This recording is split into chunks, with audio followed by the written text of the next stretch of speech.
God takes charge of his devotees. To Adhar. Listen. There is no scarcity of moths when the lamp is lighted.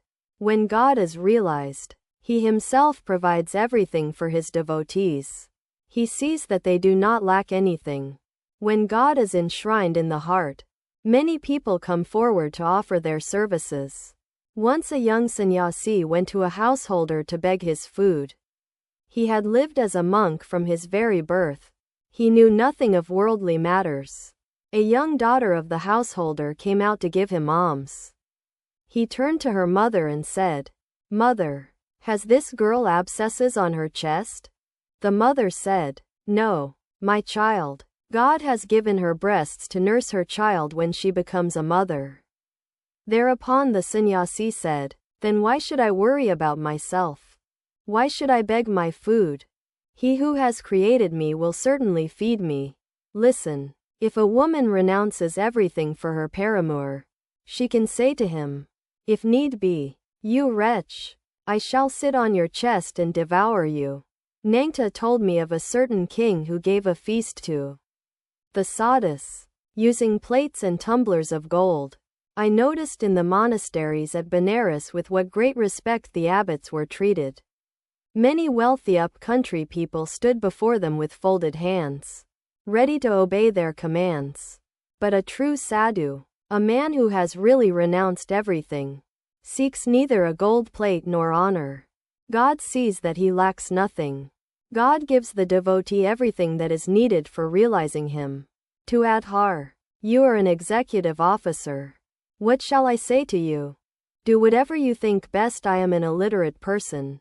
Adhar. Smiling. To the devotees. Now he is examining me.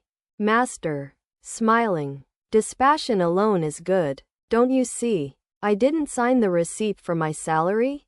God alone is real and all else is illusory. Hazra entered the room and sat with the devotees on the floor.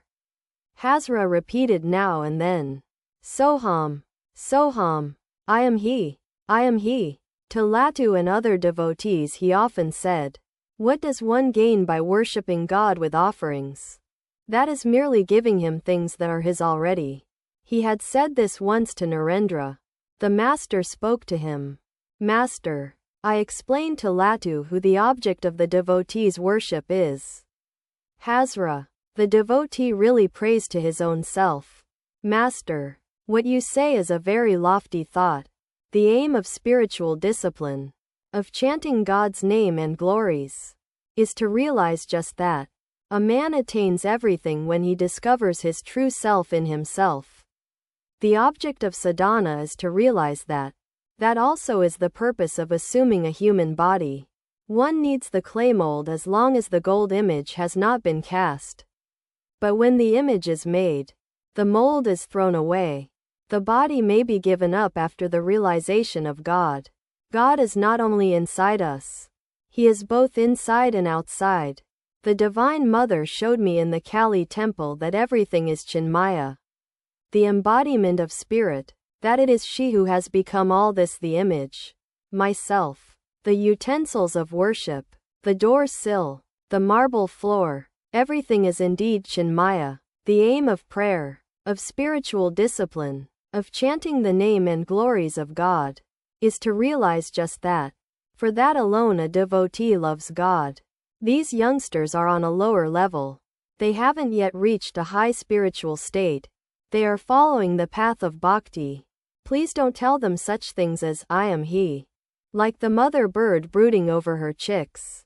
Sri Ramakrishna was alert to protect his devotees.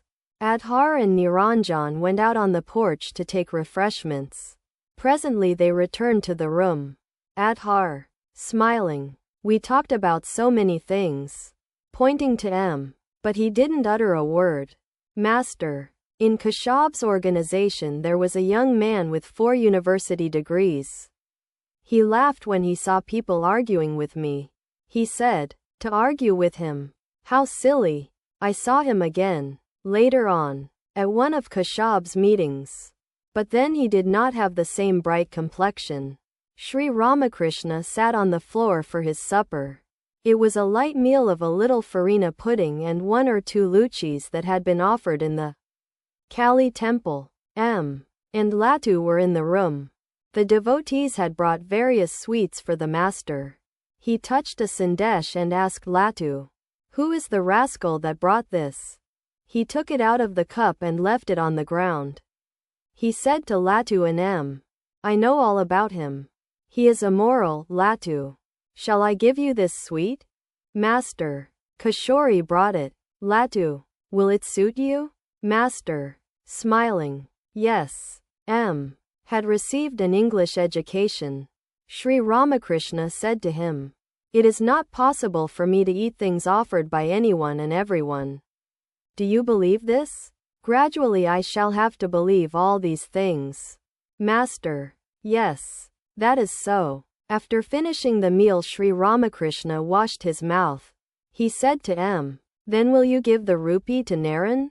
"Yes," said "Certainly I will." The moon rose in the clear autumn sky and was reflected in the river.